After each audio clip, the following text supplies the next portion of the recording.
રાજકોટ મહાનગરપાલિકાની આરોગ્ય શાખા હેઠળની ફૂડ શાખા જે છે એમના દ્વારા જે છે શ્રીરામ ડેરી ઉપરાંત જય બજરંગ ડેરી ફાર્મ જે છે ત્યાંથી શુદ્ધ ઘીના જે છે નમૂના લેવામાં આવ્યા હતા.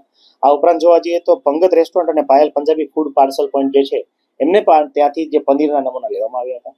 આ ચારેય નમૂના જે છે એનું રિઝલ્ટ જે છે આપણને સબ સ્ટાન્ડર્ડ માલુમ પડેલ છે. એટલે કે ખાસ કરીને જોવા જઈએ તો બીઆર વેલ્યુ એટ 40 ડિગ્રી ઉપરાંત આયોડિન વેલ્યુ અને જે રિચર્ડ્સ વેલ્યુ જે છે એની માત્રા ધારાધોરણ મુજબની હતી નહીં. એટલે કે ફોરેન ફેટ આ તમામ બાબતોની અંદર એડ કરવામાં આવેલો હતો.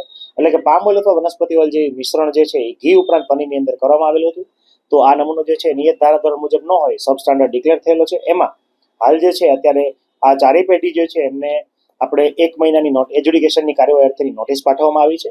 આ ઉપરાંત 1 માસ બાદ આપણે એજ્યુડિકેશન કેસ ફાઇલ કરીશું અને માનનીય આરએસએ સાહેબની કોર્ટને માં જે છે આ કેસ પ્રસ્તાવિત કરવામાં આવશે. બેઝિકલી આપણે જોવા જઈએ તો પનીર જે છે પ્રોટીનના ગુડ સોર્સ તરીકે આપણે શુદ્ધ પનીર ખાતા હોય છે. આ ઉપરાંત શુદ્ધ ઘી જે છે એમાં ગુડ કોલેસ્ટ્રોલ એટલે કે સારો કોલેસ્ટ્રોલ અથવા સારો ફેટ માટે જે છે આપણે એનું સેવન કરતા હોય છે. પરંતુ જ્યારે ફોરેન ફેટ અથવા વનસ્પતિ ફેટ અથવા પામ ઓઇલ જ્યારે એડ કરવામાં આવે છે ત્યારે બેડ કોલેસ્ટ્રોલ ઉપરાંત જોવા જઈએ તો VLDL, LDL અને ખાસ કરીને ટ્રાઇગ્લિસરાઇડની માત્રા આની અંદર ખૂબ વધારે પડતી જોવા મળે છે.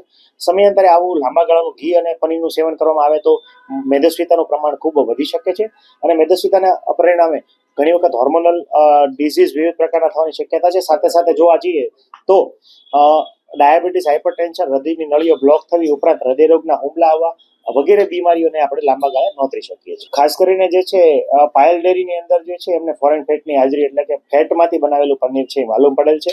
હાલ જે છે આ સંસ્થા વિરુદ્ધ એજ્યુડિકેશનની કાર્યવાહી કરવામાં આવશે.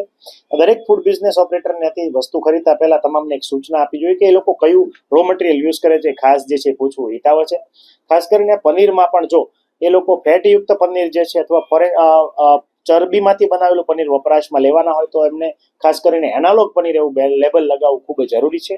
આ ઉપરાંત એની કેલરી વેલ્યુ અને વપરાશમાં લેવામાં આવતી કોઈ પણ પ્રોડક્ટ જે છે એનું FSSAI માન્ય સંસ્થા છે કે કેમ એ પણ વેરિફિકેશન છે સામાન્ય ગ્રાહક તરીકે આપણે કરવાની ફરજ છે.